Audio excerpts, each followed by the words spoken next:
बाबा 10 रुपियाँ दिनु नि मिठाई किनिन आउँथ्यो नि हौ मिठाई हजुर पैसा छैन हौ नानी खै बाबा चाहिँ के छ चिच्चाप खाने खाली हुने हौ हामीले त नदिने 100 रुपियाँ एउटा राखेको त्यही पनि खै मिठाई मात्रै भन्छ बिहानदेखिको पढ्नु चल्नु छ नि ल 10 रुपियाँ मात्रै खुवाउने फेरि मलाई पनि उयो ल्याएर छुर्ती ल्याइदेऊ हुन्छ खै नानी कहाँ गयो दोकान जान्छु भनेको साह्रो ढिलो गरेको औ बुढी हजुर किन बोलाउनु भएको औ नानीलाई फोन गर दोकानमा गएको छ कि छिटो पठाइदेऊ भन्देऊ ढिलो न ढिलो गरिसके छैन यहाँनिर पढ्ने टाइममा दिदी हाम्रो नानी दोकानमा आएको छ कि छिटो पठाइदिनु Few moments later. बाबा किन हौ किन ढिलो लाग्थ्यो तिमी चाहिँ बित्थामा हेर्नु न बाटोमा पर्स पाएँ नि पैसा पनि रहेछ हेर्नु त कहाँ पाएको नानी बाटोमा आउँदा पाएको अरे पैसा त निकै रहेछ त हौ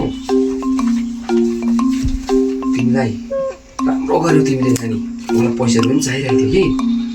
राम्रो गर्यो तिमीले ल तर हामीले यस्तो गर्नु हुँदैन होला बा कसैको स्कुल फिस तिर्ने पैसा हुनसक्छ हे छोड्दै म त्यस्तो सोच्नु हुँदैन पाएको पैसाहरू फकाउनु हुँदैन त यो पर्छ नि जहाँ पाएको त्यहीँनिर फ्याँकिरहेको थियो ल होसौ नगर्नु बाबा यो हामीले जति पैसा पाएको छ त्यो भनेर डबल हाम्रो जानु सक्छ अन्त हो छोड्दै हो त्यो केही हुँदैन छोड्नु यहाँ राख्नुपर्छ चाहिन्छ अरू पुग्छन् है त्यसै गर्नु ल त्यहाँ राखेर नगर्नु बाबा त्यस्तो फेरि एकैछिन फोन गरिदिनु ला हो त्यो माथिको साथीले पो रहेछ त तिमीलाई देखेको थियो त्यहाँनिर त्यसले मैले त खोला पनि देखिनँ त्यहाँ त ला यसले पर्स पायो भनेर तिमीलाई सोध्नु लागेको छ लाग्यो म त हेलो भन्न के भयो रे कसको मेरो गाडी बा कसको गाडी पल्ट्यो अरे कहाँ हौ नानी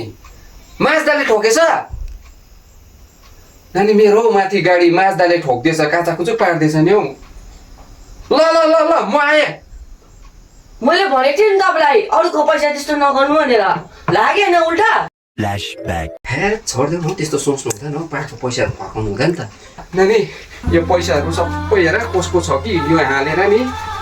सोधेर डल्लै एड्रेसहरू छ भने देखाइदिनु ल नानी म गएको ल ल नानी हुन्छ। तिमीले राम्रो काम भनेको थिएछौ मैले लोभमा फसेछु म गएँ नानी ल